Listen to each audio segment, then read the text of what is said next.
Guys, स्वागत है आप सभी को एक और नए ब्लॉग में। तो दोस्तों, आज हम लोग पहुंच चुके हैं देवों की नगरी ऋषिकेश, जहां की गंगा की लहरें भक्ति बहाती है और हर एक घाट एक अलग शांति महसूस कराती है। सुबह सुबह पहाड़ों से आती हुई ठंडी हवाएं, गंगा की वो निर्मल जलधारा और चारों तरफ हर हर महादेव की गूंज। सच कहते हैं, ऋषिकेश आते ही मन बिल्कुल शांत हो जाता है। तो सबसे पहले हम लोग पहुंच चुके हैं जानकी सेतु। ऊपर से बहती हुई गंगा की धारा की दृश्य अद्भुत लग रही थी, जिसे बस देखकर ही मन बहुत व्याकुल हो रहा था। एक तरफ बड़े बड़े पहाड़ और दूसरी तरफ मंदिरों की घंटी और बीच में हमारी प्यारी गंगा मैया। ऐसा लग रहा था जैसे प्रकृति खुद भगवान की आरती कर रही है।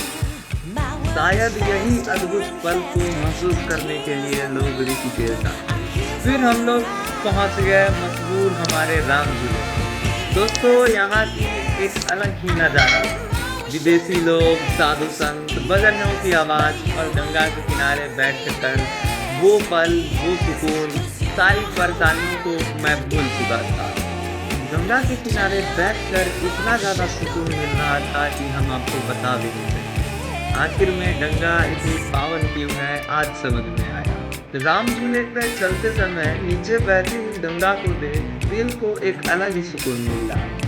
बाद में हम लोग गाइस सीधा टहलते टहलते, वहाँ के नज़ारों को देखते देखते, बाजारों की वो खूबसूरती को देखते देखते सीधा पहुँच गए लक्ष्मण झूले के पास। कहते हैं कि इस स्थान का संबंध स्वयं लक्ष्मण जी से माना जाता है।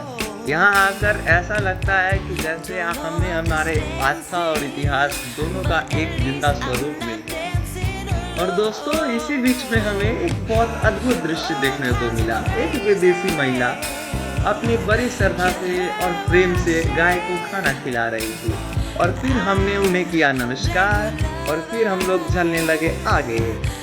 सच बताओ, वो नज़ारा हमारे दिल को छू गया।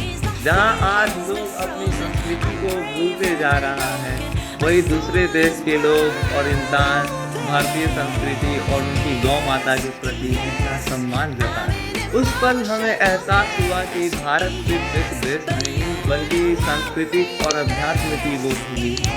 ऋषिकेश की सबसे बड़ी खास बात यह है कि दोस्तों, यहाँ आने के बाद इंसान सब कुछ सीख जाता है। जिंदगी का वो हर पल का सुकून जी लेता है। जिंदगी में ये तो सबको पता है, अगर आपने किसी के साथ छल किया है तो छल होगा, चाहे कितना भी गंगा नहाना, फिर भी एक बार गंगा नहाना जीवन में बहुत ज़्यादा जरूरी है। दोस्तों, अगर कभी आपको मौका मिले तो एक बार ऋषिकेश जरूर जाइए। यकीन मानिए, वो बस एक घूमने की जगह नहीं, अध्यात्म का एक सुकून।